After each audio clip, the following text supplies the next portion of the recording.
오직 하나님께만 영광을 올려드립니다. 어제 부족한 말씀을 여러분들이 얼마나 귀를 기울이고 말씀에 경청해 주시는지, 말씀을 전하는 저도 이렇게 시간 가는 줄 몰랐어요. 보니까 제 생전 처음인 것 같아요. 거의 2시간의 말씀을 함께 나누는 시간을 가졌는데, 진짜 여러분들이 집중해 주시고 또 성령 하나님께서 함께 해주시는 게 제게 느껴졌습니다. 하나님께 진심으로 감사드리고, 이번 둘째 날 정말 하나님께서 우리 가운데 성령에 대한 강력한 참 은혜를 사모하는 마음과 또 성령 하나님을 우리가 함께 같이 사모하는 마음과, 그리고 성령 하나님께서 우리 가운데 임재해 주셔서 우리로 하여금 그의 나라와 그의 의를 정말 밝히 바라보고 우리가 세상을 향해서 나갈 수 있으면 좋겠습니다. 자나던 에드워즈가 1차 대각성운동이 1734년에서 36년, 그리고 1740년에서 42년, 그렇게 엄청난 놀라운 은혜가 뉴 잉글랜드에 임했습니다. 그때 놀라운 회심의 이야기에서 자나던 에드워즈는 그런 얘기를 합니다.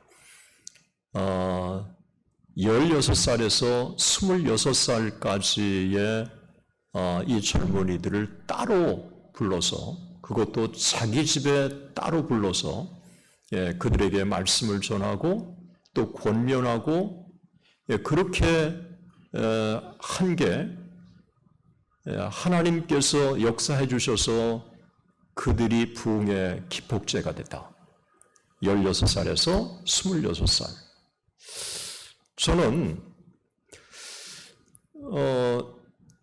부흥에 대한 관심이 있어서 부흥의 역사를 참 많이 살펴보면서 그 부분이 제 마음에 깊이 와닿았었어요. 16살에서 26살. 성령의 역사에 가장 민감한 세대라고 하는 것입니다. 이번 2023년 2월 8일에서 24일까지 에즈베리에서 일어난 이 놀라운 부흥의 스토리는 바로 Z 제너레이션이라고 하는 Z 세대인데, 그 Z 세대가 17살에서 25살.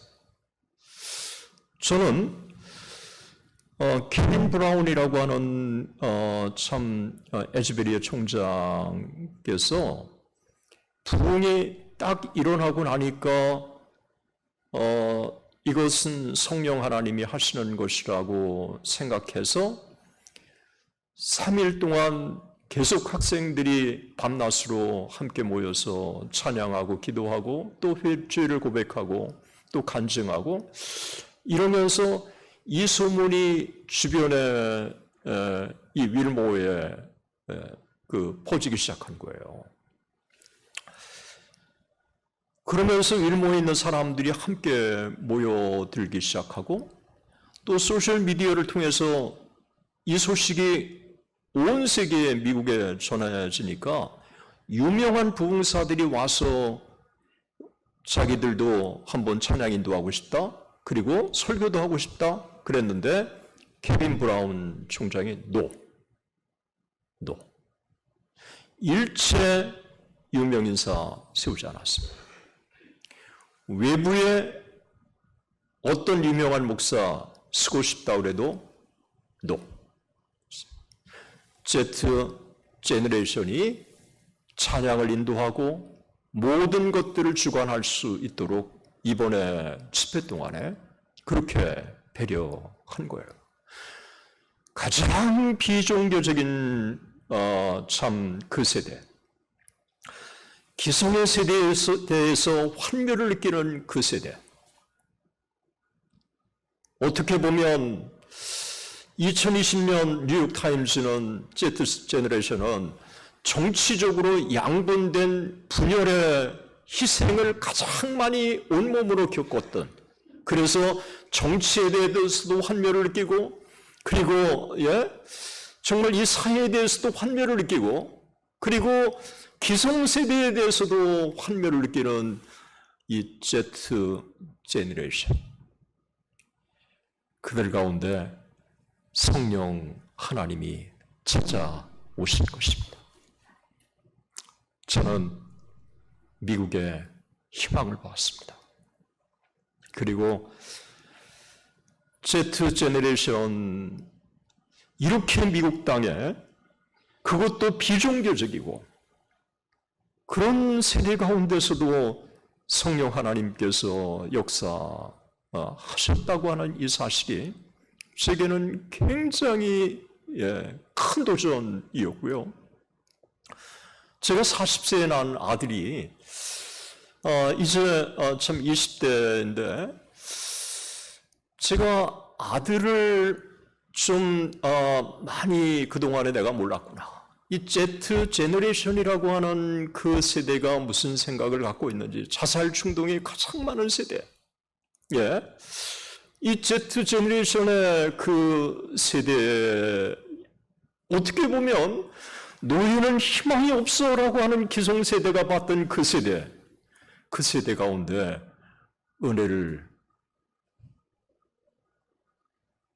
그들이 받고, 그리고 오히려 기성세대의 부흥이 뭔지를 보여준 거. 저는 굉장한 도전이어서 하나님이 언제 저를 부르시는지 모르지만 정말 이 부흥의 역사, 그리고 성령의 역사, 이런 것들에 또 에즈베리에서 일어난 놀라운 역사, 4월 달에 한국으로 돌아가면 이 Z 제너레이션에게 좀 에즈베리 미션 립 보고를 하고 싶다. 그래서 Z 제너레이션만 참석하는 이 보고, 참석하기를 원하면 Z 제너레이션에 부모를 둔, 그 자녀를 둔 부모님이 같이 참여하는 것은 허용하는 그런 한번 에즈베리 선교 보고를 하고 싶다라고 하는 생각을 가져보았습니다. 교회는 계속해서 다음 세대가 이어져야 될 줄로 믿습니다. 한 명이든 두 명이든 그들에 대한 관심을 놓지 않았고, 그리고 여러분 방송기 청년 한 사람이 대학생이었는데 오카나 목사님이 그를 데리고 3년 만에 이 성도교회 200명의 여러분 대학보를 키우지 않았습니까? 저는 어제 여러분들 가운데 또 하나의 희망을 봤어요. 젊은이들이 함께 모여서 여러분들과 함께 은혜를 받고, 그리고 다시 한번 에즈베리에서 일어난 부흥이 우리 교회 가운데 나 같은 사람 가운데서도 임하게 해달라고 하는 이 간절한 기도, 하나님 기뻐하시는 줄로 믿습니다. 다시 이번에 제가 말씀을 준비하면서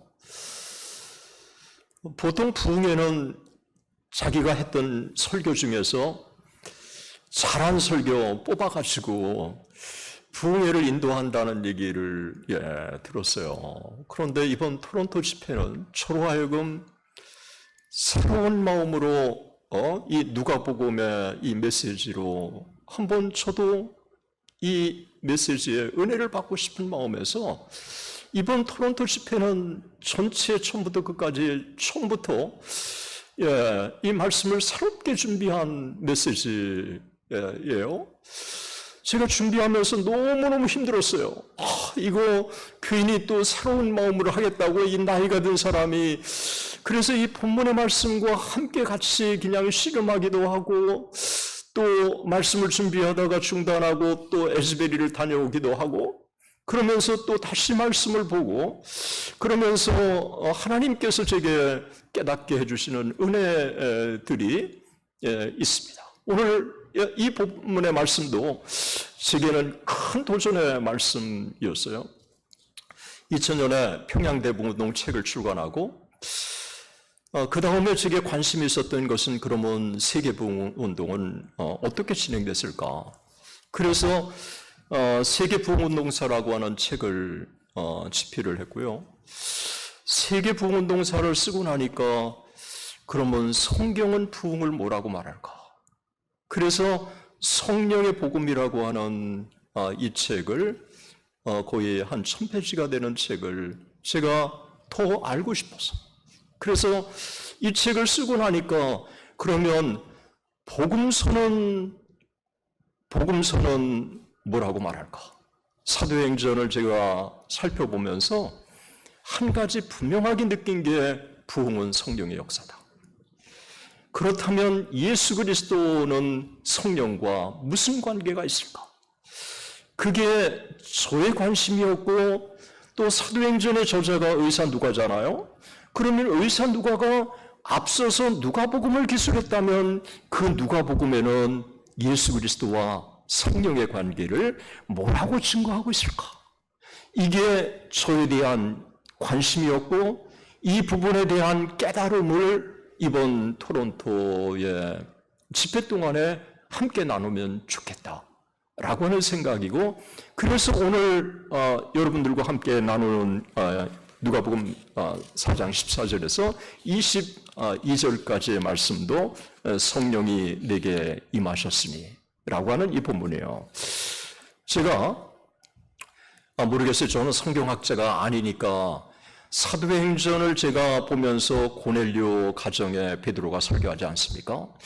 그 짧은 예수 그리스도의 공생애를 딱 집약하면서 이 베드로가 고넬료 가정에 가장 초점을 두고 있는 게 뭐냐 하면 제가 발견한 것은 바로 누가복음 4장 14절에서 22절까지 있는 성령이 내게 임하셨습니다. 이 부분이라고 하는 것을 제가 이 사도행전에 발견했어요. 그리고 나서 말씀이 성령께서 말씀을 통해 역사하심으로 고넬료 가정에 오순절에 임하는 놀라운 성령의 역사가 있었지 않습니까? 그렇다면 이 누가복음에서 의사 누가는 사도행전에서 베드로의 설교 이 부분을 가장 중요하게 뽑아냈다고 한다면 그러면 이 부분에 대해서 누가복음에서는 무엇이라고 말하고 있을까? 누가복음 4장 14절에서 22절까지의 말씀에 그 부분이 있는 거예요. 저는 누가복음을 이해하는 전체의 키가 있다고 한다면 오늘 본문이라고 저는 생각을 해요. 그래서 오늘 본문을 잘 이해하는 게 누가복음 전체를 잘 이해하는 것이고 예수 그리스도의 생애를 가장 잘 이해하는 것이라고 하는 저 나름대로의 해석을 갖고 있습니다. 예수님이 자신이 자라신 나사렛에서 자신의 공생애의 첫 사역을 시작하셨습니다. 그의 공생애의 첫 사역은 자신이 사생애 동안에 함께 다녔던 그 나사렛 회당에서 첫 설교로 예수님께서 자신의 공생애를 시작을 하신 것입니다. 예수님께서 세례를 받으시고 그리고 40일 동안 마귀에게 이제 금식하시고 마귀에게 시험을 받으시고 그 다음에 그가 갈릴리로 성령의 권능으로 돌아오셨다라고 그렇게 말하고 있습니다. 여러분, 예수님이 시험을 받으실 때 성령이 충만하여 요단강에서 돌아오셨다고 그렇게 얘기를 하고 성령에 이끌려 마귀에게 시험을 받으셨다고 또 말씀을 하고 있어요. 의사 누가는요, 예수님의 한 사건을 이야기할 때 성령이 충만하여 성령이 이끌려 오늘 예수님의 첫 설교를 이야기하면서도 뭐라고 설명하고 있습니까? 성령의 능력으로 갈릴리로. 여러분, 글을 써본 사람은 압니다. 글을 써본 사람은 자기가 중요하게 여기는 키워드를 강조하고 있는 거예요. 그것도 서두 부분에 강조하고 있는데 서두 부분에 의사누가는 굉장히 성령에 대한 것들을 예수님의 사역을 얘기할 때마다 바로 여기에 성령을 언급하고 있어요. 그래서 성령의 능력으로라고 이 서두를 예수님의 첫 설교를 설명하고 있다고 하는 것을 우리는 주목해야 돼요. 그리고 아주 클라이막스 최고의 정점이 뭐냐면 예수님이 직접 이사야 두루마리를 딱 펴시더니 찾으신 거예요. 이사야 61장을 딱 찾으시고 나서 성령이 내게 임하셨습니다. 구약에 예언된 나라고 하는 존재, 성령이 임한 나라고 하는 존재가 예수님과 동일시하셔서 그 나사렛 회당에 선포하신 거예요. 여러분, 그 첫 번째 설교 정말 여러분 우리가 함께 살펴본다고 하는 거는 감격스러운 거 아닙니까? 그리고 이 시간에 예수님의 이 첫 설교 속에 함축되어 있는 메시지가 뭔지 함께 우리 나눠 보는 거 좋지 않습니까? 여러분, 오늘도 제가 평소와는 달리 성령께서 이끌어 가시는 대로 제가 여러분 인도하려고 그래요. 예? 끼다고, 예? 여러분, 잠깐 끼는 거 어떻습니까? 평생에 정말 이런 또, 죄송해요. 이런 또 메시지에 우리가 잠기는 거 좋지 않아요?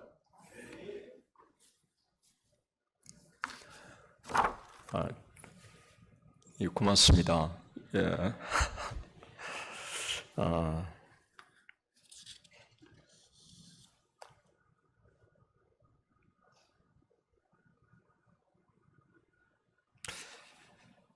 이 갈릴리라고 하는 지역은 다민족이 살았던 지역이었습니다. 제가 잠시 거주하고 있는 퀸즈도 다민족의 도시인데 제가 목사님한테 토론토라고 하는 지역이 이게 220개 나라 민족이 사는 다민족이라고 그랬습니다. 예수님께서 왜 갈릴리에서 사역하셨을까? 복음이 세계 만방에 퍼지기 위해서 갈릴리만큼 다민족이 사는 이 갈릴리만큼 좋은 지역이 없었습니다. 토론토, 하나님의 위대한 선교지라고 생각합니다. 이곳에 부흥이 임하면, 이곳에 성령의 놀라운 역사가 임한다면 220개 국에 신속하게 전파할 수 있는 그런 토양이라고 하는 것, 우리 기억해야 할 거라고 여겨집니다. 갈릴리라고 했을 때 세계성의 집약인 이 갈릴리, 예수님께서 그 갈릴리에서 자기 자신이 누구인가를 최초로 공개하신 것입니다. 메시아를 선포하신 사건이라고 하는 것입니다. 여러분 한번 생각해 보세요. 이 나사렛의 회당이라고 하는 것은 어릴 때부터 다녔기 때문에 자기의 이웃, 동네 사람, 아마 모인 사람들 중에 예수님은 또 머리가 좋으셨기 때문에 한 사람도 자기가 모르는 사람이 없을 거라고 생각해요. 하나, 둘, 탁. 이 모든 사람들을 예수님께서는 다 청중들을 아시는 거예요. 그 청중들 가운데는 자기의 사랑하는 형제들도 있을 것이고, 그리고 어머니 마리아도 있을 것이고, 그리고 아마 이때쯤은 요셉은 없었던 것 같아요. 그렇지만 가족들이 있고, 그리고 이웃들이 있고, 이런 가운데 예수님이 누구인가를 선포하신 것입니다. 예수님은 하나님의 아들이라고 하는 사실을 마리아도 알고 있었어요. 아마도 요셉도 분명히 알고 있었을 거예요. 예? 그런데 이 사생애 동안에 예수님이 나 하나님의 아들이야 이렇게 하지 않으시고 오랫동안 공생애를 준비하시면서 드디어 때를 보시고 이 오늘 나사렛 회당의 첫 설교 때 자신이 누구인가를 처음으로 공개적으로 드러내신 사건이었습니다. 자신이 요셉의 아들이지만 구약에 예언된 성령이 임하셔서 구원 사역을 이루실 바로 그 약속된 메시아라고 하는 사실을 처음으로 공개적으로 드러내 주신 것입니다. 저는 이번 메시지를 준비하면서 제가 새롭게 와닿는 게 있었어요. 그것은 예수님의 사생애에 대해서 언급한 부분은 많지 않지 않습니까? 12살 때 예루살렘의 회당에 가서 랍비들과 대화를 나눈 그 장면, 그것 외에는 예수님의 사생애에 대해서는 크게 기록된 부분이 없어요. 그런데 오늘 본문에 예수님이 사생애 동안에 어떤 일을 하셨는가를 두 가지를 언급하고 있다고 하는 부분을 흥미롭게 제가 보았습니다. 그것이 뭡니까? 예수께서 그 자라신 곳 나사렛에 이르사 안식일에 늘 하시던 대로 회당에 들어가서 성경을 읽으려고 설심해. 예수님이 그 사생애 동안에 계속하세요 하신 것 중에 안식일에 회당에 들어가셔서 안식일 예배를 빠지지 않으셨다고 하는 거예요. 유대인으로 태어나서 예수님께서는 그 할례를 받으시고 그리고 유대의 전통에 그대로 사생애 사시면서 메시아의 때를 기다리신 거예요. 그리고 성경을 계속 읽으셨다고 말씀을 하고 있는 것입니다. 예수님의 이 짧은 이 한마디 속에 저는 예수님의 이 사생애가 어떤 생애였는가를 제가 피부로 와 닿을 수 있었습니다. 주님은 사생애 동안의 목수였던 아버지 요셉을 도와서 목수 일을 하면서 안식일에 나사렛에 있는 회당에서 예배를 드리셨고 성경을 읽으셨다고 하는 것입니다. 참 성경에 침묵하고 있기 때문에 이 성경에 침묵하고 있는 것들에 대해서 상상의 세계를 피는 것은 위험하기도 하고 그러기도 해요. 그러나 분명하게 이때쯤은 아버지 요셉은 세상을 떠났다면 얼마 전에 세상을 떠났는지 모르지만 가장으로서의 목수로서의 성실한 생활에 책임을 지면서 한 가정을 이끌어 오시지 않았을까? 이 30대 한 가정의 성실한 가장으로서의 역할, 그리고 한 아들로서의 역할, 그리고 갈릴리라고 하는 이 다민족의 세계 속에서 그 다민족의 사람들이 메시아고대 사상이 얼마나 크고 있는가를 다 눈으로 보셨던 예수 그리스도. 그리고 자기가 세례를 받으실 때 성령이 비둘기같이 임하시고 그리고 이는 내 사랑하는 아들이요 내 기뻐하는 자라고 하는 외침이 있었고 성령에 충만하고 그리고 성령에 이끌려 마귀에게 시험을 받으시고 그리고 하나님의 이 말씀을 통해서 신명기의 말씀, 신명기 그가 참 이 8장 3절과 6장 16절과 6장 13절의 말씀을 딱딱 인용하면서 마귀를 물리치심으로써 이 누가는 예수 그리스도의 시험 사건 이후에는 뭐라고 표현하고 있느냐 하면 성령의 능력으로. 이 표현이요, 성령에 충만하여 성령에 이끌려 성령의 능력으로. 이 용어를요, 이 작가가 글을 쓸 때 그냥 글을 쓰지 않고 용어 하나하나를 쓸 때는 굉장한 의미를 가지고 쓰는 것입니다. 성령의 권능으로 라고 하는 말은 사탄의 말씀으로 사탄을 물리치고 정말 예수 그리스도가 이 성령의 이 권능의 역사가 예수 그리스도 안에 충천했던 것을 보여주고 있는 거예요. 그러니까 첫 설교를 하실 때 예수 그리스도가 이사야 61장의 말씀을 1절과 2절의 말씀을 인용하셨지만 예수 그리스도는 이미 단에 서실 때 성령이 충만하고 성령의 권능이 그와 함께해 주신 거예요.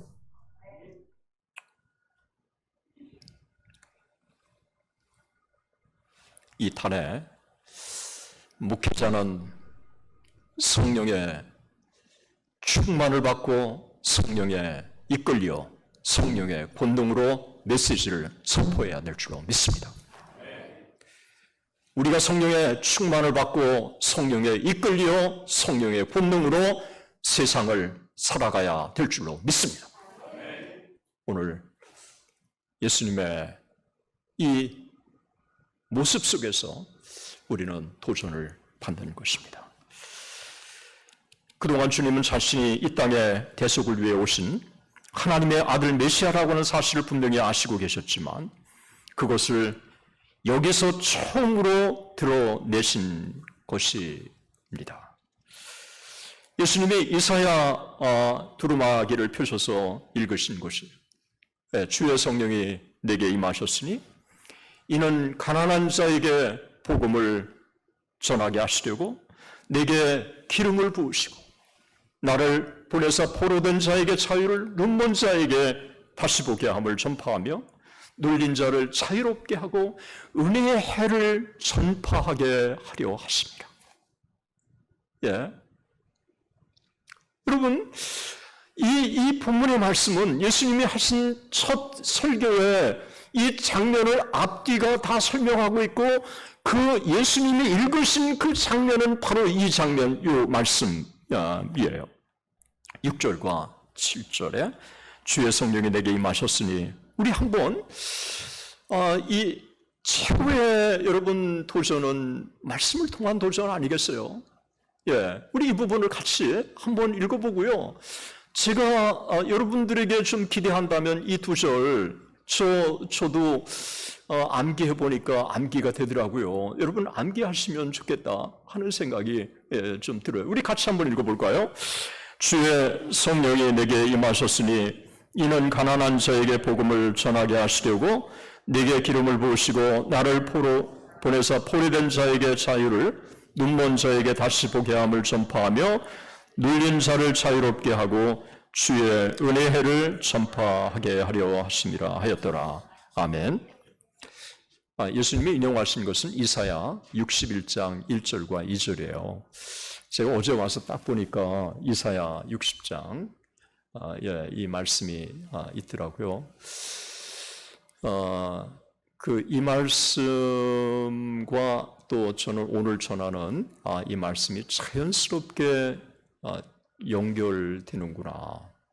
그래서 누가 이렇게 정했는지 모르지만 참 하나님께서 이렇게 또 인도하심이 있구나 하는 생각을 가져봤습니다. 이사야 61장 1절과 2절을요.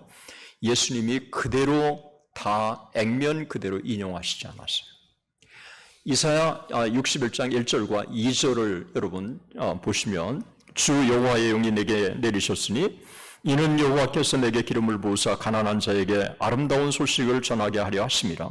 나를 보내사 마음이 상한 자를 고치며 포로된 자에게 자유를, 갇힌 자에게 노임을 선포하며 여호와의 은혜의 해와 우리의 하나님의 보복의 날을 선포하여 모든 슬픈 자를 위로하되 무릇 시온에서 슬퍼하는 자에게 화관을 주어 그 죄를 대신하며 기쁨의 기름으로 그 슬픔을 대신하며 찬송의 옷으로 그 근심을 대신하시고 그들이 의의 나무 곧 여호와께서 심으신 그 영광을 나타낼 자라 일컬음을 받게 하려 하심이라. 여러분, 이사야 61장 1절과 2절의 가장 중요한 키는 메시아에 대한 예언이에요. 그리고 메시아에 대한 이 예언인데 그 메시아가 누구냐? 주의 성령이 임하시는 자. 그 주의 성령이 임하시는 자가 누구냐? 바로 예수님 자신이라고 그렇게 공개적으로 드러내 주신 것입니다. 성경을 이해할 때 가장 중요한 그 이해 중에 하나가 Divine Author's Intention, 성경의 신적인 저자의 본문의 의도가 뭐냐라고 하는 것이고요. 그 다음에 두 번째 Human Author's Intention, 인간 저자의 의도가 뭐냐. 이게 성경을 볼 때 우리가 계속 귀를 기울여야 하는 겁니다. 그래서 성령 하나님께서 이 본문을 통해서 우리에게 뭘 주시고자 하시는지, 인간 저자인 의사 누가는 이 본문을 가지고 무엇을 우리에게 전하려고 하는지, 이렇게 우리가 귀를 기울이는 것입니다. 저는 이 시간에 제가 이 본문을 통해서 묵상하면서 깨달은 것, 느낀 것들을 여러분들과 함께 같이 나누기를 원합니다. 이 본문에서 예수님께서 주의 영이 임하심으로 공생애를 시작하셨다는 것입니다. 주님의 공생애는 성령이 임하심으로 주님이 공생애를 시작하셨다는 거예요. 주님의 공생애와 성령의 임하심은 떨어질 수 없는 불가분리의 관계를 갖고 있다고 하는 것을 우리에게 보여주고 있는 것입니다. 예수님의 공생의 출발이 성령의 임하심이라고 하는 것을 의사 누가는 우리에게 분명하게 보여주고 있고, 예수님 자신도 자신을 첫 설교에서 드러내심으로써 자기가 어떤 사역을 할 것인가를 이 이사야 61장 1절과 2절의 말씀을 가지고 하신 것이라고 한 것입니다. 성령의 임하심의 출발의 근거, 그것이 주의 공생의 시작이었다고 하는 것입니다. 두 번째는 주의 성령이 내게 임하셨으니라고 하는 이 말 통해서, 그 다음에 주의 성령의 권능으로 갈릴리로 돌아오셨다고 하는 이 말씀이 자연스럽게 연결되면서 성령이 임하심으로 성령의 충만을 받고 성령의 이끌리심을 받았고, 그리고 성령의 권능을 받았다고 함으로써 여기에서 우리에게 의사 누가가 이야기하고자 하는 것은 성령의 권능으로 주님께서 주님의 공생의 사역을 감당하셨다라고 하는 게 자연스럽게 이어지는 제가 깨달은 것입니다. 예수님께서 그 다음에 또 예수님께서 이 말씀이 너무도 중요하시기 때문에 예수님께서는 공생애 동안에 성령에 얼마나 많은 이 약속을 해주셨는지 몰라요. 여러분 모르겠어요. 제가 너무 참 이 부흥을 사모하고 성령을 사모하는 사람이라 그런지 모르지만 사복음서를 제가 쭉 다시 읽어보고 또 읽어봐도 예수님의 공생애 동안에 이 성령 사역은 떨어질 수 없는 불가분리의 관계가 있는 거예요. 예수님께서 이 성령의 중요한 것을 실제로 몸으로 보여주시고 그리고 이 성령에 대해서 예수님은 끊임없이 강조를 하신 거예요. 예수님이 성령으로 잉태하셨죠. 성령의 또 세례를 받으실 때 기도하실 때 성령이 임하셨죠. 그리고 성령이 충만해서 갈릴리로 돌아오셨죠. 그리고 성령의 권능으로 기적을 베푸셨죠. 그리고 이 성령의 중요성을 제자들이 끊임없이 일깨우셨죠. 그리고 누가복음 11장 13절에 보면 성령이 얼마나 중요한가를 말씀하시면서 그들에게 갈지라도 자식에게 좋은 것을 줄 줄 알거든 하물며 너희 천부께서 구하는 자에게 성령을 주시지 않겠느냐. 마태가 가장 좋은 것이라고 하는 것을 의사 누가는 가장 좋은 것은 성령이다 단정하고 아버지 하나님께 구하면 성령을 주시지 않겠느냐는 거예요. 아버지와 아들의 관계가 이미 설정된 사람이에요. 성령이 우리 안에 내주하시지만 동시에 성령 하나님을 구하면 그 성령 하나님이 우리 가운데 충만히 임하신다고 하는 것이에요. 그걸 또 아버지 하나님께서는 주신다는 거예요. 여러분 그 성령 하나님, 이미 구하는 자에게 주시기를 기대하시는 그 성령 하나님. 그래서 조나단 에드워즈는 뭐라고 표현하고 있냐면 The chip of chips, 소중한 것 중에 가장 최고의 소중한 게 성령이시라고 하는 것을 우리에게 보여준다라는 것입니다. 예수님께서 이 소중한 성령이기 때문에 요한복음에 보혜사, 내가 가면 약속하신 성령을 너희에게 보내주겠다고 14장과 15장과 여러분 16장 3장에 걸쳐서 예수님이 여러분 이 마지막 성만찬의 설교 중에 키가 뭡니까? 보혜사를 보내주겠다는 약속이에요.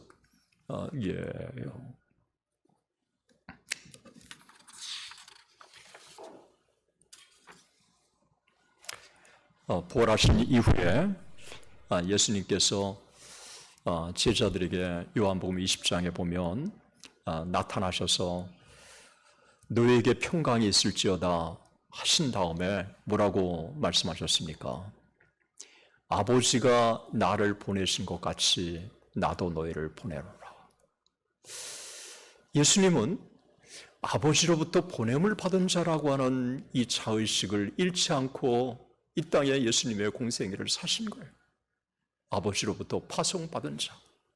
그 파송받은 자의 사명을 충실하게 감당하기 위해서 성령의 임하심이 필요했고 성령의 권능이 필요했고 또 성령에 이끌리셨고 그리고 성령의 권능으로 주의 사역을 감당하신 거예요. 그렇기 때문에 이 땅에 주님께서 공생의 사역에 있어서 성령이 너무너무 소중하기 때문에 제자들에게도 파송을 해주시는 그 상황에 파송받은 자로서 그들에게 파송받은 자로서의 능력 있게 사역을 감당하려면 성령이 필요하기 때문에 그들을 향하여 숨을 내쉬며 가라사대 성령을 받으라. 그들을 향해 성령을 받으라 라고 말씀하신 것이고 승천하시기 전에 정말 증인의 사역을 감당하기 위해서는 성령이 중요하기 때문에 예루살렘을 떠나지 말고 내게 드린 바 아버지의 약속하신 것을 기다려. 요한은 물로 세례를 베풀었으나 너희는 몇 날이 못되어 성령으로 세례를 받으리라. 성령이 너에게 임하시면 너희가 권능을 받고 예루살렘과 온 유대와 사마리아와 땅 끝까지 이르러 내 증인이 되리라 하시니라. 그들이 120문도가 오순절 마가의 다락방에 눈물로 하나님 앞에 기도하며 약속하신 주님의 약속을 기다렸을 때 열흘 만에 오순절 마가의 다락방에 놀라운 성령의 부으심이 있었고 그래서 120문도 하나도 외 없이 2장 4절에 보면 저희가 다 성령의 충만을 받았다고 말씀하고 있어요. 이 놀라운 오순절의 이 사건을 한마디로 2장 33절에 뭐라고 표현하고 있습니까? 이 베드로는 설교를 통해서 하나님이 예수를 높이시며 그가 약속하신 성령을 아버지께 받아서 너의 보고 듣는 이것을 부어주셨느니라. 성령이 그들 가운데 부어주셨다고 그렇게 말씀을 하고 있는 것입니다. 예수님의 공생애를 이해하는 열쇠가 저는 성령 하나님. 주님이 승천하시고 나서 제자들을 파송하시면서 제자들이 주의 사역을 어떻게 감당하겠습니까? 성령을 받아야 그들이 주의 사역을 감당할 수 있기 때문에 약속하신 성령을 그들에게 부어 주신 것입니다.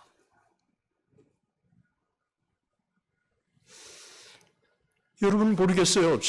저는 이 사실을 제가 깨닫고 나니까 다시 복음서가 저한테는 굉장히 도전의 말씀으로 보였고 이 말씀을 깨달으니까 이 복음서에서 강조해야 될 게 뭔가가 느껴졌고 이 땅의 교회가 어떤 모습의 교회여야 하는지 이 땅의 그리스도인들이 어떤 그리스도인으로 우리가 세워져야 하는지에 대한 이와 같은 것들에 대한 도전을 받게 된 것입니다.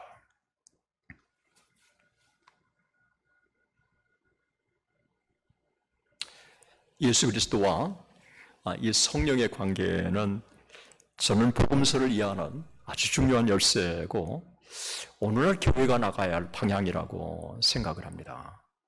그래서 예수님의 생애는 성령으로 시작해서 성령으로 마친 생애, 그리고 그 성령을 약속하신 생애, 그리고 오순절 마가의 다락방에 임함으로 비로소 신약의 교회가 태동된 거예요. 그래서 오순절 마가의 다락방에 임하시고 주님이 재림하실 때까지의 시대를 한마디로 무슨 시대냐? 성령의 시대예요. 예. 그래서 이 조나단 에드워즈는 말세 때 정말 남종과 여종에게 물 붓듯이 부으시겠다고 하는 이 약속이 놀랍게 성취될 그 시대가 올 것이라고 말했어요.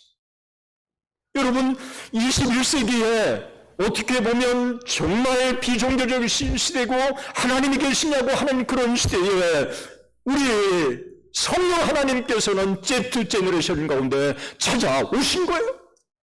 모든 것을 잊고 영광의 그 성령의 임재에 초점을 두고 10시간 동안 화장실 가는 거, 마시는 거, 먹는 거 다 잊어버리고 영광스러운 성령의 임재에 자기의 온 집중할 수 있도록 그렇게 역사하시는 그 역사가 지금 이 시대에도 일어난 것입니다.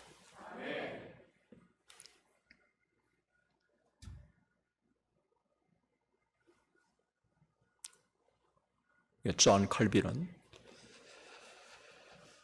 실추된 교회의 영광을 회복할 수 있는 길은 성령 외에는 없기 때문에 그래서 오순절 성령 강림의 부으심의 이 은혜를 베풀어 주신 것이다 라고 그렇게 그가 이야기를 했습니다.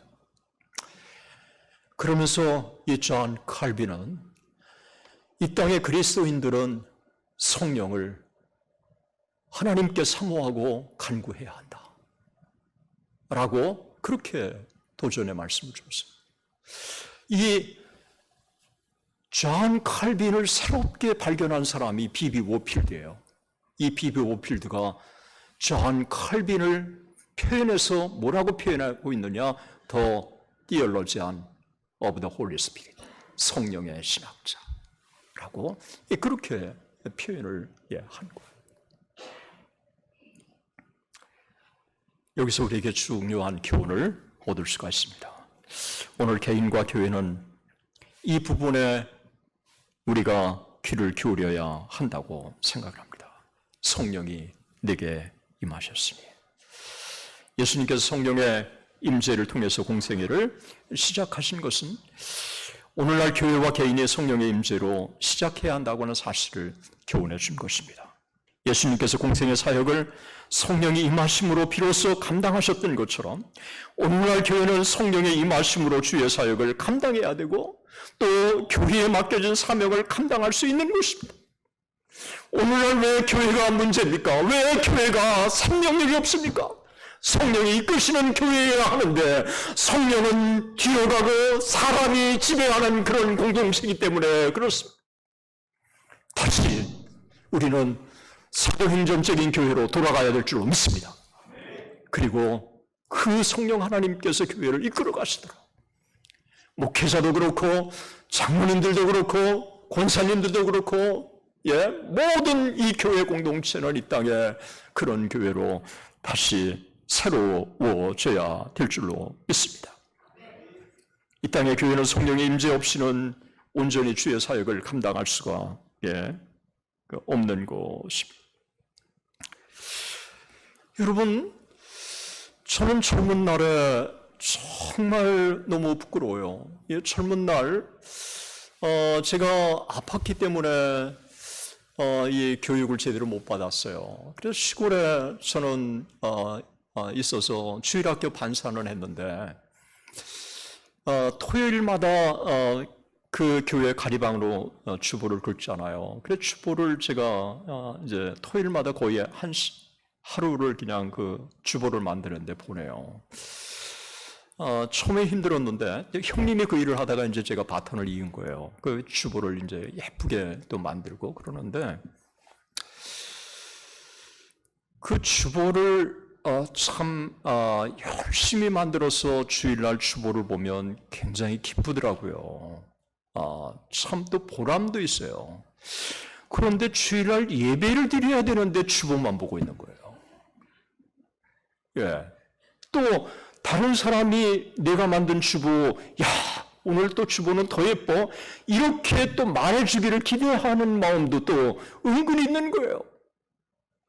제가요, 교회 사역이 성령 충만을 받지 않으면 교회 공동체는 자기 자신들이 드러나기를 원하는 정말 이기적인 공동체로 세상과 다를 수 없는 공동체가 될 수 있다고 하는 것을 제가 피부로 깊이 느끼고 있습니다. 예. 여러분, 이 땅에 정말, 제가 지난 3일 동안에 참 이 장로님들 세 분과 깊은 교제를 나누고 이야기를 듣고 참, 이 필라델피아 교회는 수준이 높은 교회네. 이거 설교하기가 부담스럽겠네. 뭐 이런 생각도 또 들었고, 그 다음에 참, 이 교회는 하나님을 잘 섬기는 교회다라고 생각. 저는 여러분들이 자기를 드러내려고 교회를 섬기는 사람은 없다고 생각해요. 그러나 사람이기 때문에 자기를 은근히 드러내고 싶은 마음에 이 교회 섬김이라는 게 누구나 다 있을 수 있다고 하는 사실을 여러분 깨닫고, 끊임없이 교회 공동체는 또 내 자신도 성령의 충만을 받음으로 이 봉사가 하나님의 영광을 위한 봉사라고 하는 걸 끊임없이 자기가 환기하고 하나님의 영광만 올려드리는 그런 교회로 만들어가야 될 줄로 믿습니다. 교회 열심에 내 욕심이 언제든지 섞여 있을 수 있다고 하는 이와 같은 것들을 우리는 기억해야 하는 것입니다. 제 진솔한 제 고백입니다. 두 번째, 첫 번째가 뭐냐면 예수님의 공생애는 성령이 임하심으로 공생애를 시작하셨다. 이게 첫 번째예요. 두 번째는 제가 깨달은 것은 성령의 임재를 예수님은 성경을 통해서 확증하셨다는 거예요. 성령이 내게 임하셨으니라고 했을 때 여러분 하늘의 음성도 들렸어요. 성령이 비둘기같이 임하시는 것도 있어요. 그 장면을 세례 요한도 봤을 거고 수많은 사람들이 예수님이 세례를 받는다고 했을 때 얼마나 주변에 많은 사람들이 모였겠습니까? 그런데 예수님은 너의 봤지? 내가 세례 받을 때 성령이 임하시는 거 봤지? 하늘의 음성이 들리는 것도 봤지? 그러시지 않으셨어요. 예수님은 이사야 61장을 피셔서 1절과 2절 성령이 내게 임하셨습니다.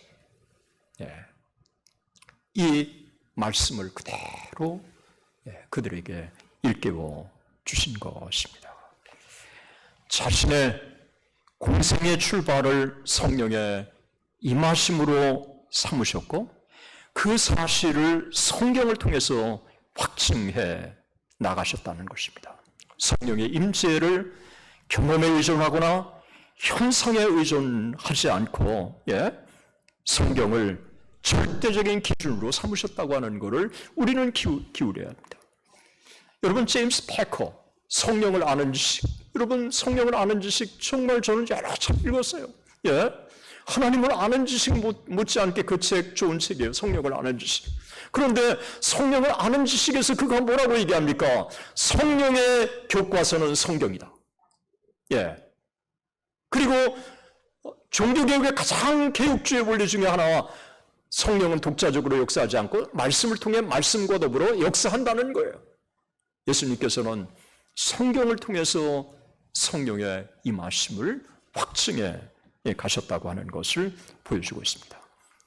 여러분 예수님이 마귀의 시험에 그가 신명기의 말씀을 인용하신 거예요. 신명기 8장 3절, 6장 16절, 6장 13절의 말씀을 딱 인용하셨어요. 그리고 오늘은 성경을 딱 피시더니 이사야 61장을 딱 말씀을 1절과 2절을 말씀하신 거예요. 예수님이 이 땅에 말씀이 돼서 이 땅에 오셨지만 이 성경을 예수님이 얼마나 존중하고 얼마나 권위를 인정하고 그리고 성경을 얼마나 사랑했는가를 보여주고 있습니다. 이 땅에 우리가 세상에 돈도 필요하고 세상에 위로도 필요하고 세상에 여러분 어떤 것도 다 필요해요. 그러나 믿음의 사람을 살리는 가장 큰 원동력은 성령 하나님과 말씀인 줄로 믿습니다. 우리가 정말 붙들어야 될 게 뭔가를 우리에게 보여주고 있습니다.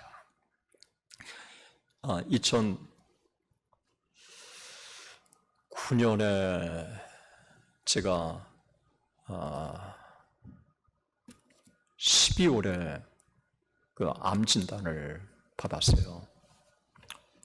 대장암 진단을 받았고요. 그래서 전신 PET를 찍고 가슴을 좀 찍자고 그래서 가슴을 찍어보니까 폐암도 있더라고요.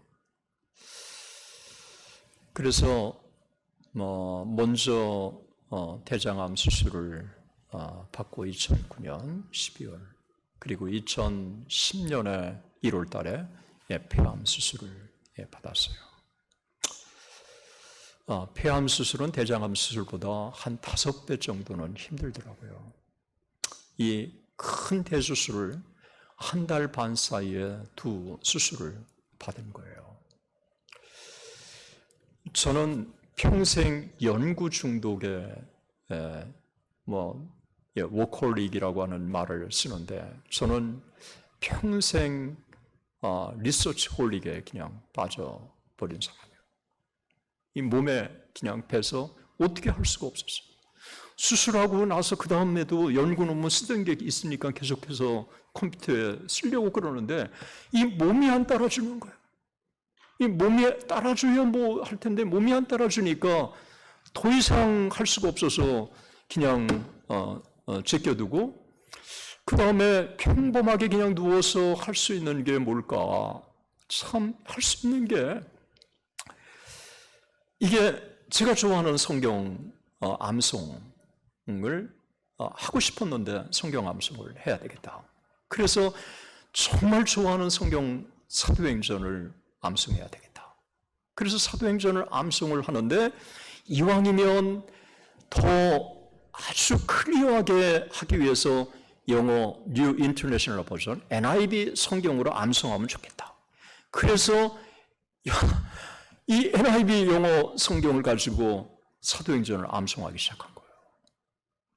1장, 2장, 3장, 4장 이거요 50대 중반에 암송하는데요 열심히 암송했는데 오후가 되니까 잊어버려요. 또 하루 종일 암송했는데 그 다음날 생각이 안 나는 거예요. 그래도 그냥 계속 암기를 했어요. 그냥 진짜 암기를 그냥 열심히 그냥 했어요. 하나님이 은혜를 주셔서 사도행전 1장부터 16장까지 영어 NIV 성경으로 암송이 되더라고요. 이렇게 되니까 이거 사도행전 끝난 다음에 누가복음 암송에 들어가고 이 누가복음 암송 끝나면은 내가 좋아하는 창세기 암송으로 들어가고 교수가 로마서는 암송해야 하지 않겠어? 로마서 암송으로 들어가고 이렇게 다 계획을 세웠는데 다시 학교로 돌아오니까 학교 일에 전념해야 돼서 건강하지 못한 상황에 전념해야 돼서 제가 성경 암송은 사도행전 16장으로 그냥 끝나고 말았어요. 죄송해요. 제가 이 이야기를 하는 거는 진짜 하나님의 영광을 위한 게 아니라 제가 하고 싶은 얘기가 있어서 하려고 그래요. 제 자신을 드러내려고 아니라 성경을 암송하니까 암송이 일이었는데 암송하고 나니까 그 성경 암송이 내게 힘이 된다는 거예요. 그리고 성경 암송을 하고 나니까 그 성경 암송이 나를 지배하기 시작한 거예요. 그러니까 대장암도 수술하고 폐암도 수술한 사람이 나중에 알고 보니까 2개 암 걸린 사람은 생존 확률이 10%도 안 되더라고요. 그런 것에 그냥 관심이 있었다면 모르지만 성경을 암송하니까 성경 암송이 저를 지배하고 오히려 하나님의 말씀에 침잠하게 되고 그리고 하나님의 하실 일들을 기대하게 되고 하나님의 능력의 말씀이 얼마나 정말 제 안에 소중한가를 깨닫게 되고 그런데 또 하나님께 감사한 거는요 이 2개의 암이 전이된 게 아니라 독자적으로 생긴 거래요.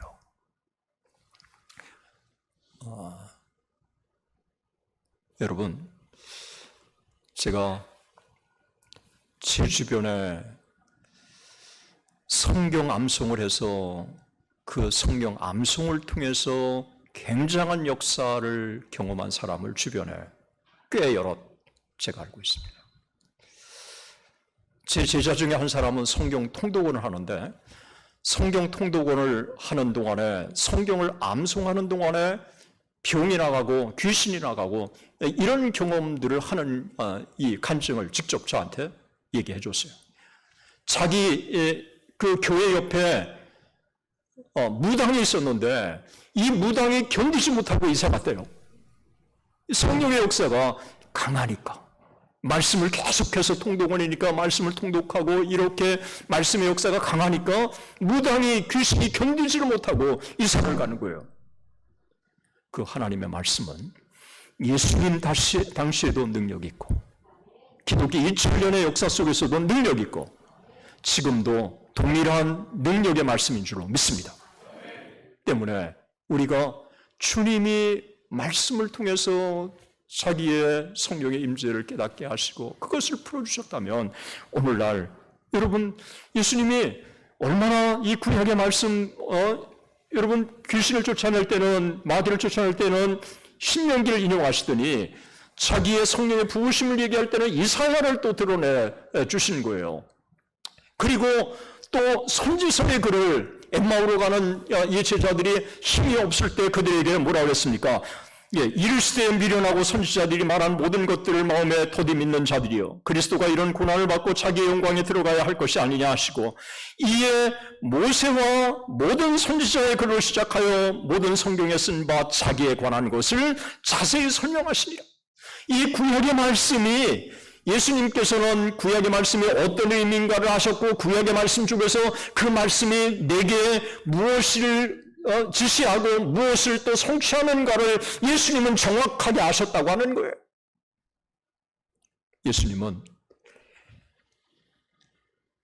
처음부터 끝까지 성령으로 주의 사역을 감당하셨으면서 동시에 예수님에게는 이 하나님의 말씀이 예수님에게 모든 사역에 있어서 절대적인 기준이었고 그리고 그 말씀을 신뢰했고 그 말씀의 능력을 선포하셨고 그래서 그 말씀의 소중함을 이 땅의 교회에 그리고 그리스도인에게 일깨워 주실 거예요.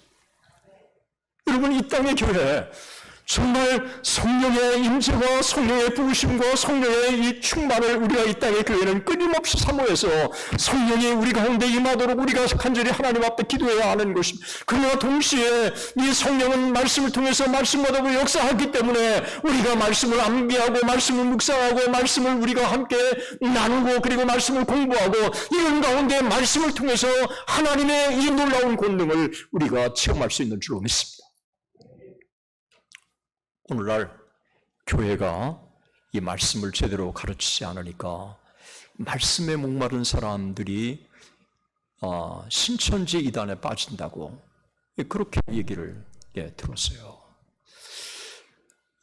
신천지의 2인자였던 사람이 신현욱이라고 하는 사람인데 이 사람이 거기서 깨닫고 총신에 와서 공부를 했어요.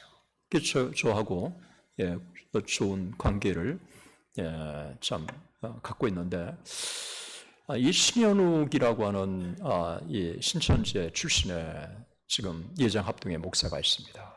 많은 신천지의 사람을 끌고 지금 회심시키고 있는데 그런 얘기를 해요. 신천지에 빠진 사람을 다시 기성교회가 회복시키는 것은 너무너무 힘들다는 거예요.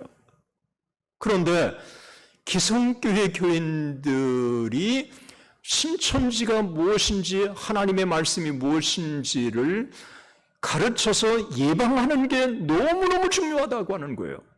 그런데 이런 얘기를 목사님들에게 하면 목사님들이 성경 공부한다고 그러면 나오는 사람이 2-3명밖에 안 나오는데 어떻게 하냐고 그런다는 거예요. 그런데 신영훈 목사는 그래도 해야 합니다. 그 2-3명이 말씀에 갈급하기 때문에 신천지에 빠지는 겁니다. 그렇게 이야기를 들었어요.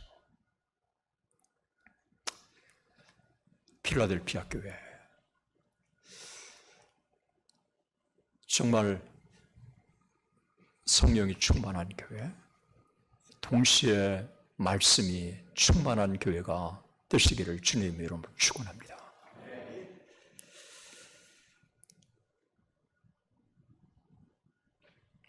말씀을 암기하고 또 말씀을 묵상하고 또 이 말씀으로 무장을 하면 여러분, 나는 부족하지만 이 말씀이 능력 있는 거예요. 예수님이 하나님의 아들이기 때문에 마귀를 물리친 거라고 여러분 단순하게 생각하지 마세요. 그 하나님의 아들이신 예수 그리스도도 신명기의 말씀을 인용하셔서 마귀를 물리친 거예요. 그렇다면 이 땅에 주님이 하셨던 것처럼 마귀를 대적할 때 하나님의 말씀으로 우리가 그 마귀를 능히 우리도 물리칠 수 있다고 하는 사실이 말씀으로 우리가 무장해야 될 줄로 믿습니다. 예수님께서는 신명기의 그 말씀이 마귀에게 적절하게 그때 말씀이라고 하는 것을 아셨고, 또 이사야 61장의 말씀이 자기에게 성취된 것도 아셨어요. 그러니까 이 하나님의 말씀은 그 하나님의 말씀이 내게 무엇을 깨닫게 하시는지, 무엇을 의미하는지를 우리가 성경을 깊이 연구하고 그리고 그 말씀 속에서 내게 무엇을 말씀하시는지 적용까지 우리가 뽑아내는 게 얼마나 중요한가 라고 하는 것을 오늘 본문은 우리에게 보여주고 있다고 저는 생각을 합니다. 제가 KR 기도회를 신학생들과 함께 컨퍼런스를 갔습니다. 그런데 박성수 이랜드 회장님이 2006년인 것 같아요. 그때 한 500~600명 모이는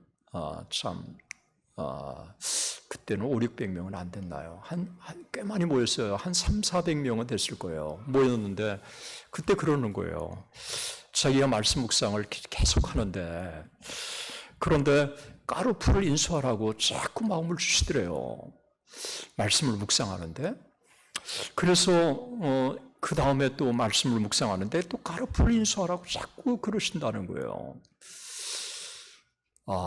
이분은 비즈니스를 하시면서도 말씀과 함께 하나님의 뜻을 참 구하는구나 라고 제가 느꼈어요. 그런데 그분이 아주 흥미롭게 하시는 말씀이, 까르푸를 인수하려면 지금 현재 자기 자금 가지고는 도저히 안 다니까 그러면 까르푸를 인수할 수 있는 자금을 주세요. 그러면 하나님께서 원하시는 뜻으로 받아들이겠습니다. 그런데 까르푸를 인수할 수 있는 자금도 순종하게 인도해 주셔야 돼요. 그래서 까르푸를 인수하게 됐다는 이야기를 제가 들었어요. 여러분, 목사든 세상의 공무원이든 교사든 또 변호사든 의사든 그리고 개인 자영업을 하든 정말 하나님께서 이 비즈니스를 무엇을 하기를 원하시는가, 또 나를 통해서 무엇을 하기를 원하시는가라고 말씀에 침잠하면 그 말씀이 그에게 적절하게 깨닫게 해주시는 줄로 믿습니다. 이와 같은 이 은혜가 충만해서 이런 스토리들이 오늘날 교회에 넘쳐나게 되는 거예요. 이럴 때 그 교회는 은혜로운 교회가 되고, 사람들이 와도 성령 하나님의 은혜를 사모하게 되고 말씀에 침잠하게 되고, 그러면서 정말 하나님께서 나 가운데, 내 자녀들 가운데, 내 가정 가운데, 내 비즈니스 가운데, 내 직업 가운데 어떻게 역사해 주셨는지에 이 날마다 이와 같은 이 스토리들이 계속해서 반복되는 줄로 믿습니다. 세 번째는 그게요, 성령과 성경을 통해서 자신의 정체성과 자신의 사역 방향을 분명하게 예수님은 밝혀주셨습니다. 성경을 사역의 근간으로 삼으셨다고 하는 것입니다. 자신이 메시아라고 하는 사실을 이사야를 통해서 드러내셨고, 자신이 해야 할 사역이 무엇인지도 성경에서 근거해서 찾으신 거예요.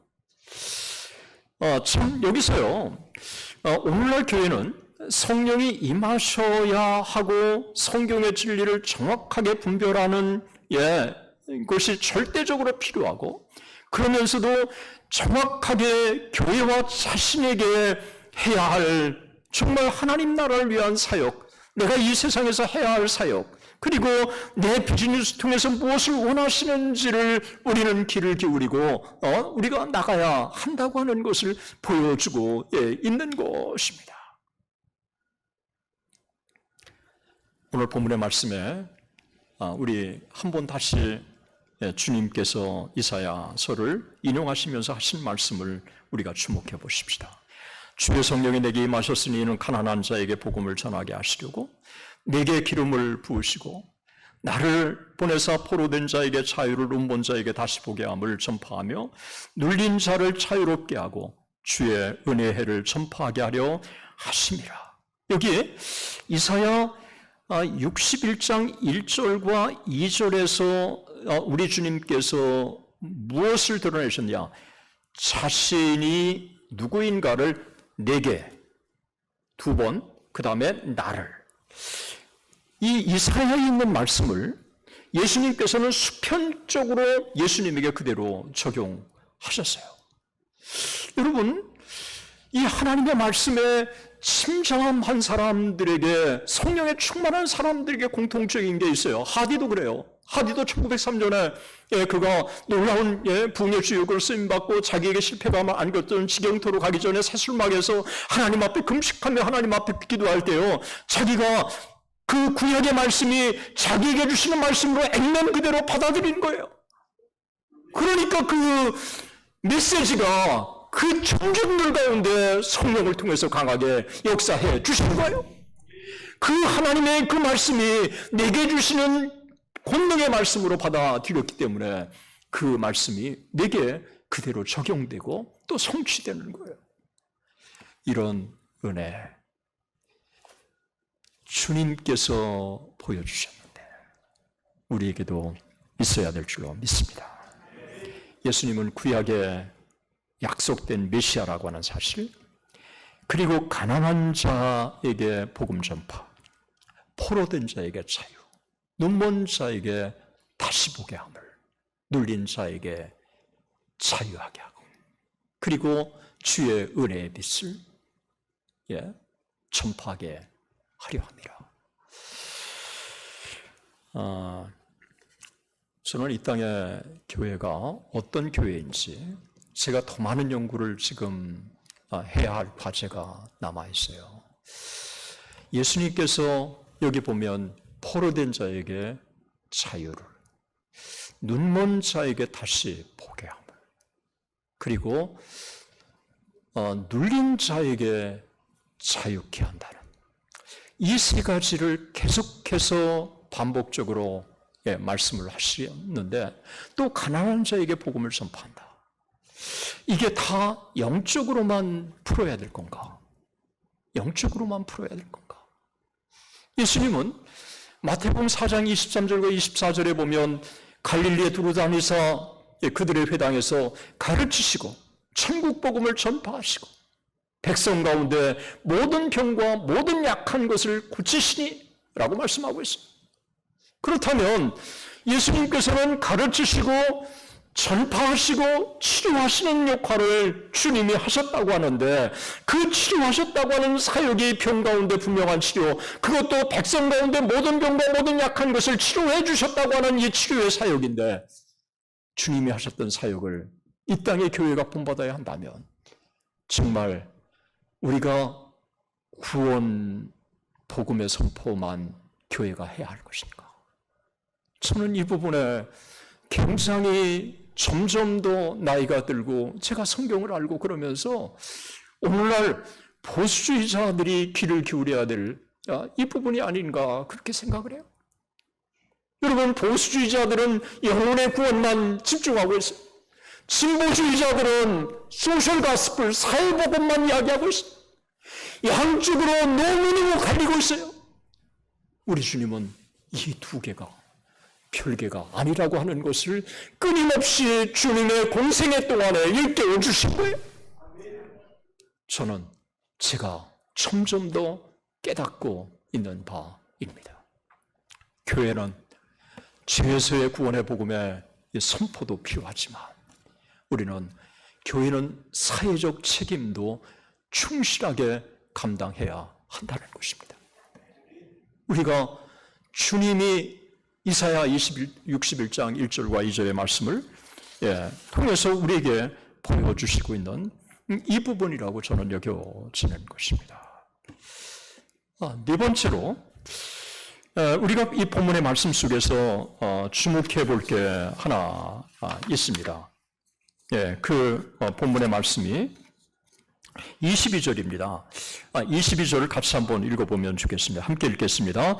그들이 다 그를 증언하고 그 입으로 나오는 바 은혜로운 말을 놀랍게 여겨 이르되 이 사람이 요셉의 아들이 아니냐. 아멘. 여러분, 교회에서 은혜를 받았다.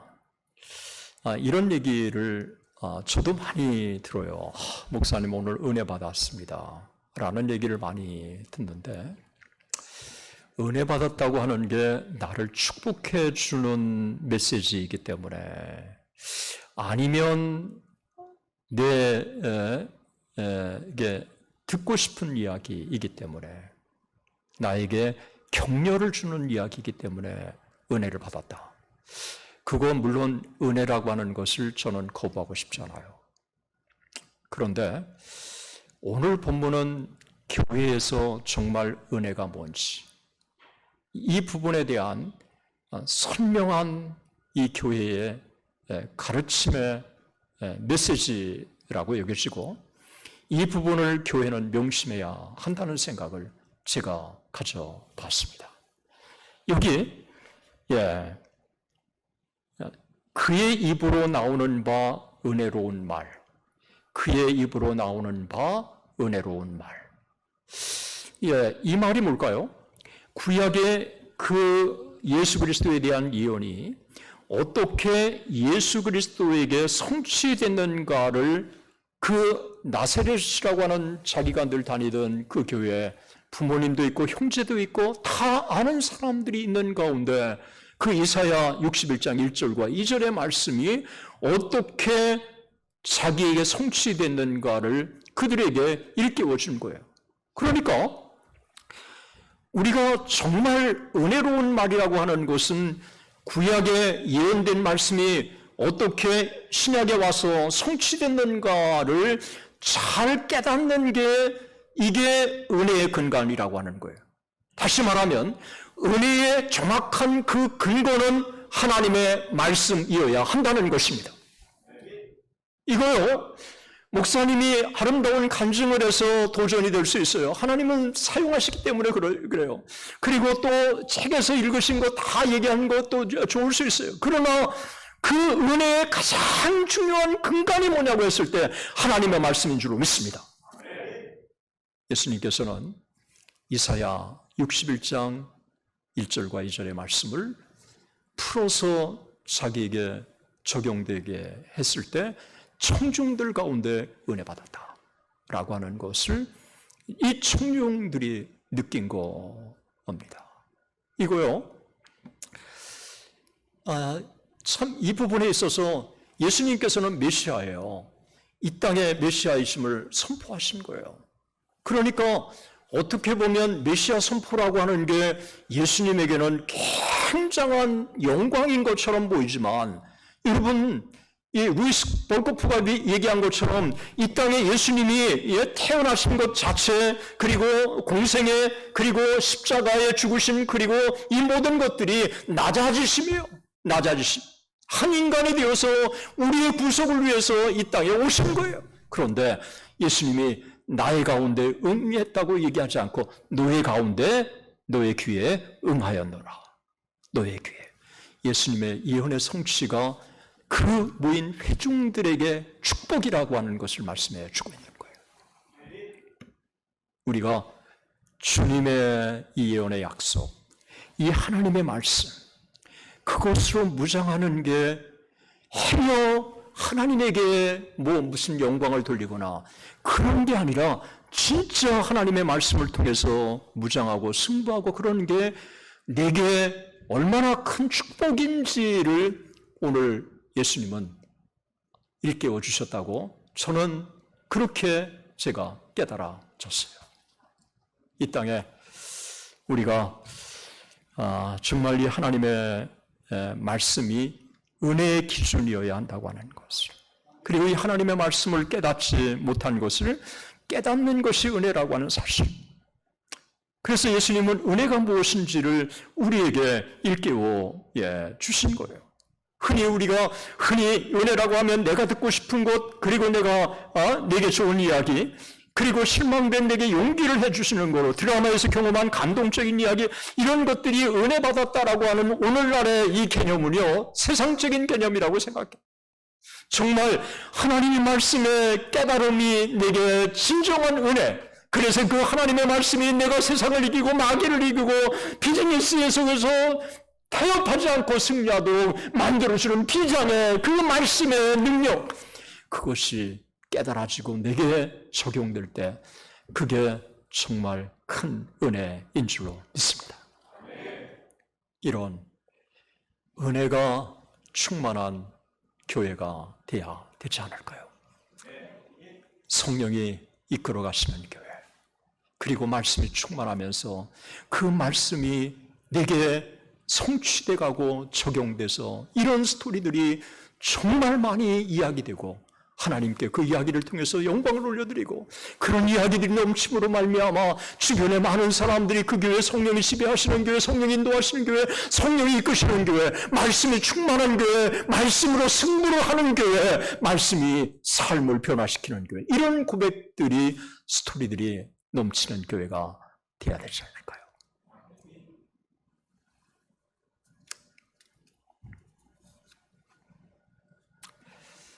저는 이번에 정말 은혜를 받아야 할 대상이라고 하는 마음을 갖고 있고, 정말 하나님 앞에 간절히 은혜를 달라고 기도하고 있습니다. 부흥을 외치는 사람으로 어게인 1907을 외치고 정말 부흥을 외치고 우리의 성령 충만을 받아야 된다고 그러면서도 2023년 2월 8일에서 24일까지 그 제크라고 하는 목사님의 메시지를 듣고 그 현장에 18명의 학생들과 함께 같이 남았던 그 조지 두메인이라고 하는 사람, 그 영광스러운 이 성령의 임재 앞에 먹는 것도 있고, 그리고 마시는 것도 있고, 화장실에 가는 것도 있고, 그 영광스러운 임재 앞에 10시간 동안이나 그 집중할 수 있었던 그 영광스러운 아버지 하나님의 이 성령의 부으심, 성령의 임재, 아버지여 제게도 있게 하여 주시옵소서. 이런 정말 이 간절함, 그래야 제가 외치는 이 메시지가 더 힘이 있고 또 이 부흥을 함께 나눌 수 있지 않느냐라고 하는 이 간절한 마음을 갖고 있습니다. 우리 너무 나의 자녀, 나의 비즈니스, 은퇴 후의 나의 삶, 이런 것들에 너무 우리의 많은 관심을 쏟고 있어요. 그의 나라와 그의 의회를 구하라. 그리하면 이 모든 것을 너에게 도와주리라 하지 않았습니까?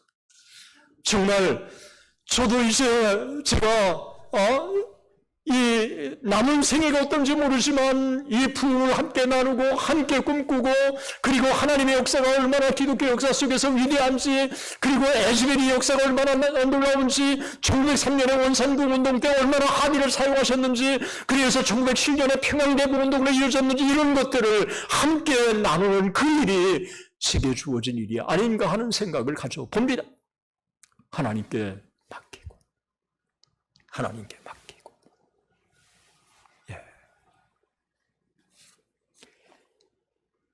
우리 주님은 노예 가운데 노예 귀에 응했다고 그렇게 말씀을 하고 있는 것입니다. 그 입에 나오는 말씀을 통해서 그 청중들은 깜짝 놀란 것입니다.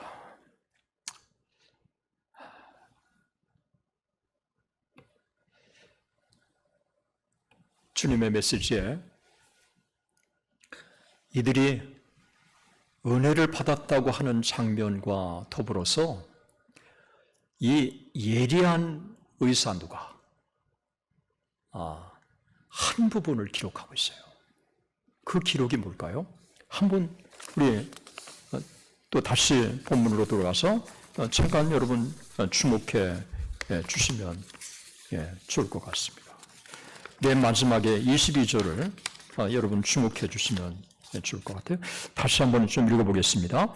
그들이 다 그를 증언하고 그 입으로 나오는 바 은혜로운 말을 놀랍게 여겨 이르되, 그 다음에 뭐예요? 이 사람이 요셉의 아들이 아니냐. 예수님을 통해서 놀라운 메시지의 은혜를 선포를 받았어요. 그런데도 불구하고 예수님에 대해서 새로운 사실을 알았어요. 그런데 그 예수 그리스도가 자기가 메시아라고 하는 것을 선포한 거예요. 그런데 그 말씀에 은혜로운 말이라고 하는 것까지는 좋았는데 그 청중들이 다 예수 그리스도를 메시아로 믿은 것은 아니라고 하는 것입니다. 목수의 아들, 목수 요셉의 아들, 그렇게 요셉의 아들이 아니냐라고 그렇게 반문한 것입니다. 이 첫 설교를 듣고도 또 은혜는 받았지만 이들이 결국은 누가복음에 면밀하게 살펴보면 낭떠러지기에 예수님을 밀어뜨려서 죽이려고 했던 동일한 그룹이라고 하는 것입니다. 예수님이 예루살렘에 입성했을 때 호산나 호산나 다윗의 자손이라고 그렇게 외쳤던 그들이 십자가에 못 박으라, 십자가에 못 박으라, 얼마 되지 않아서 그들이 그렇게 외쳤다고 하는 사실. 바울이 복음을 전했을 때 그렇게 은혜를 받은 그 무리들이 바울을 돌로 쳐 죽이려고 하는 그 세력에 쉽게 동조해버리는 그런 성경의 가르침을 우리는 주목해 보는 것입니다. 에즈벨이 일어난 이 성령의 역사가 동성애 부흥이라고 그냥 유명 유튜버들이 딱 하니까 대중들은 다 동성애 부흥이라고 그냥 그렇게 휘말려가지고 아니라고 하는 식의 얼마나 돌을 던지고 그러는지. 여러분, 우리 오늘날 주님의 시대나 오늘의 시대나 우리 분별이 필요한 시대입니다. 정말 대중들에게 동요되지 말고 소셜미디어에 동요되지 말고 우리 기준은 하나님의 말씀이어야 할 줄로 믿습니다. 그 하나님의 말씀이 내게 오늘 무엇을 말씀하고 있는지, 그 하나님의 말씀이 이 시대에 무엇을 말씀하고 있는지, 이 하나님의 말씀은 어제나 오늘이나 내일이나 동일하기 때문에 그 하나님의 말씀이 능력이 된다면 그 하나님의 말씀 우리가 붙들어야 될 줄 믿습니다.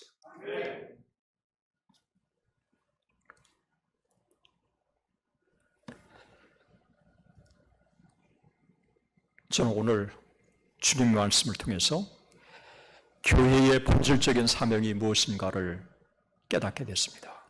교회는 주님의 교회라고 한다면 주님의 사역과 발자취를 따라가고 닮아가고 그것을 실천하는 장이 교회여야 한다는 것입니다.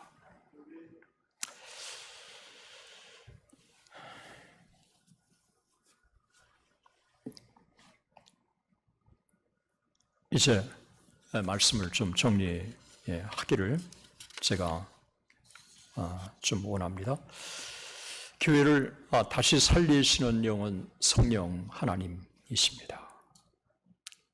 교회는 성령으로 거듭난 자들이 모인 것이고 신약의 교회가 오순절 성령 강림으로 시작되었고 성령은 교회 안에 교회를 이끌어 가시는 영이시고 또 교회는 성령으로 충만한 초대교회 사도행전이었습니다.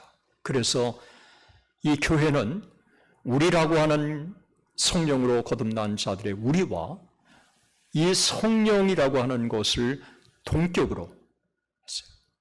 여러분, 할례 문제 때문에 엄청난 문제가 있을 때 안디옥 교회가 예루살렘 교회에 바울과 바나바를 파송하지 않았습니까? 그래서 바울과 바나바가 파송해서 있는 그대로를 다 보고했고 거기서 예루살렘 교회가 중요한 이방인들에게 결정을 딱 내리고 나서 편지를 쓰지 않습니까? 그 편지에 뭐라고 했습니까? 성령과 우리는. 그 편지가요, 우리는이라고 하지 않고 성령과 우리는. 그 회중의 결정이지만 그 회중의 결정이 성령의 결정이라고 그렇게 그들은 액면 그대로 받아들인 거예요.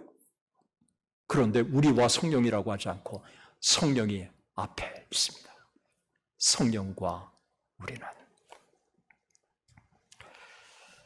그래서 초대교회는 7 집사를 택할 때도 성령 충만, 또 바나바도 성령 충만한 사람이었다고 하는 것. 그래서 이 사도행전의 교회는 성령이 이끄시는 그런 교회였다고 하는 것입니다. 그래서 사도행전은 보면 성령과 말씀이 이 두 개가 사도행전의 교회의 모습인데 이것은 주님의 사역에 있어서도 우리에게 보여준 것입니다. 외람 때지만 제가 한국교회에 그 1960년에서 2010년까지 책을 쓰면서 한국은 조용기 목사님을 통한 성령운동이 일어났어요. 정말 조용기 목사님을 통한 성령의 운동이 강하게 일어나서 한 20년 동안 한국교회 성장을 주도했어요. 그런데 그 성장이 기복신앙으로 흐른 거예요. 여기에 대해서 제자훈련이 일어나면서 제자훈련이 말씀에 중요한 것을 일깨워준 거예요. 그런데 성령운동은 말씀이 병행되지 않으니까 주관주의로 흘러서 잘못된 예언이나 은사운동으로 이어졌고, 또 제자운동은 성령운동이라고 하는 성령의 역동성이 있어야 되는데 이게 결여되어 있기 때문에 머리로만의 그리스도라고 하는 이런 것들을 본인이 의도한 건 아니지만 그런 우려가 있었던 게 사실이에요. 그렇다면 제3의 한국교회 어떻게 나가야 될까요? 말씀과 성령이 같이 가야 될 줄 믿습니다. 이게 사도행전이 가르치는 교회고 또 제가 깨달은 부분이기도 합니다. 교회는 복음 전파가 이루어지는데 그 복음 전파가 영혼의 구원뿐만 아니라 정말 이 땅에서 사회적 책임도 다하는 그런 교회여야 하는 것입니다.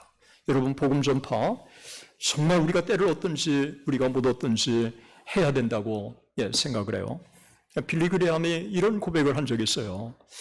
자기가 마릴린 먼로에게 정말 복음을 전하고 싶었다는 거예요. 인기 절정에 마릴린 먼로에게. 그래서 연락했는데 비서를 통해서 정말 컨택하기가 힘들었대요. 그런데 약속을 잡았는데 그 약속이 잡는 게 바로 못 잡고 다 일정이 있으니까 그 약속을 할 수 없이 그 약속을 잡았는데 어느 날 빌리 그레함이 신문을 보니까 마릴린 먼로가 자살한 거예요. 그 복음을 전할 수 있는 한 달간 기회 전에 마릴린 먼로가 자살한 거예요. 여러분, 이 땅에 우리 가족들이, 우리의 형제들이, 심지어 우리의 자녀들이 복음에 밖에 있는데도 우리가 무관하다고 한다면 우리 깊이 반성해야 합니다. 제게도 깊은 반성의 이 도전을 저도 받게 됐어요. 예수님은 복음 전파를 가장 가까운 곳에 가족들이 있고 이웃들이 있고 친척들이 있는 가운데 그가 첫 설교를 진행한 것입니다. 제가 바라건대 하나님의 이 구원의 은혜가 우리 가운데 참 넘쳤으면 좋겠고요. 이 조나단 에드워즈가 부흥임할 때 그 동네 가운데 어떤 일이 있었는지, 가족들 가운데 어떤 일이 있었는지 이렇게 얘기했어요. 마을이 하나님의 임재로 가득 찼습니다. 마을이 그처럼 사랑과 기쁨으로 충만하고 그러면서도 고뇌로 가득 찼던 적은 결코 이전에 없었습니다. 거의 모든 가정에 하나님의 임재에 놀라운 표시가 있었습니다. 가족에게 임한 구원으로 인하여 가정들이 기뻐하는 시기였습니다. 부모들은 그들의 자녀들이 거듭난 것으로 인하여 기뻐했고, 남편은 아내가 거듭난 것으로 인하여, 아내는 남편이 거듭난 것으로 인하여 기뻐했습니다. 오 하나님 아버지, 그런 영광스러운 분이 우리들에게 임하게 하여 주옵소서. 그 영광스러운 부흥에 부족하지만 우리 한 사람 한 사람들이 성령의 은혜를 받게 해 주옵소서. 그래서 하나님 아버지, 그 성령의 역사가 성경의 이야기가 아니고 1차 대학생 운동의 스토리가 아니고 우리들의 이야기가 되게 해 주시옵소서. 하나님께 이런 이야기의 스토리가 우리 가운데 정말 넘쳤으면 좋겠습니다. 에즈베리의 부흥은 방언이 없었습니다. 에즈베리의 부흥은 무슨 함부로 예언하는 것도 없었습니다. 에즈베리의 부흥에서 1970년대 부흥도 그랬고요. 2006년에 에즈베리의 부흥도 그랬고요. 1950년대도 그렇고요. 학생들 가운데 그렇게 랄랄라 하면서 죄송해요. 이런 어떤 특별한 이 방언에 이와 같은 은사가 있는 게 아니라 조나단 에드워즈의 1차 대학생 운동하고 너무너무 유사해요. 예? 성령이 그들 가운데 임하심으로 말미암아 그들이 개인의 각성이 사회 각성으로 이어진 거예요. 개인의 엄청나게 변화되는 역사가 있었던 거예요. joy, 기쁨, humility, 겸손, unity. 여러분, 참된 성령이 임하는 곳에 기쁨이 있고, 세상이 줄 수 없는 기쁨이 있고, 참된 성령이 임하는 곳마다 정말 우리를 겸손케 하시는 겸손이 있고, 그리고 성령이 임하시는 곳마다 일치가 있습니다. 올해는 원사운동 120주년을 맞습니다.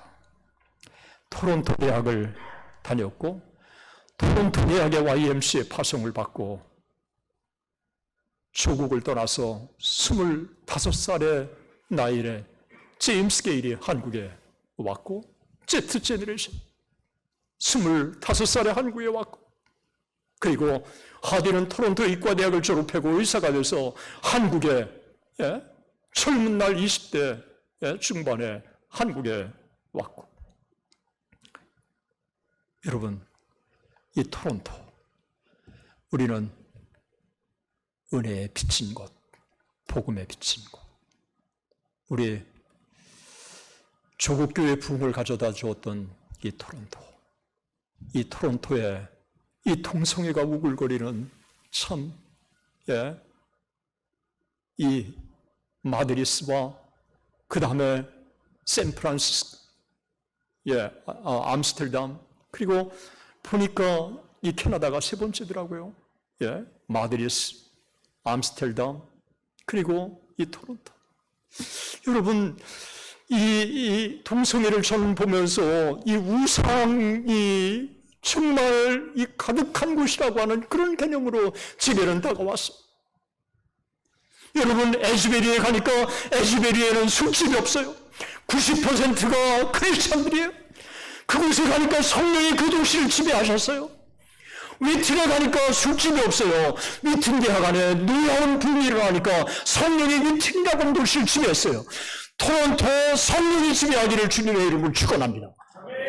오 하나님, 성령이 강력한 임재가 임하셔서 이 토론토가 거룩한 도성이 되게 주옵소서. 우리 기도하십시다.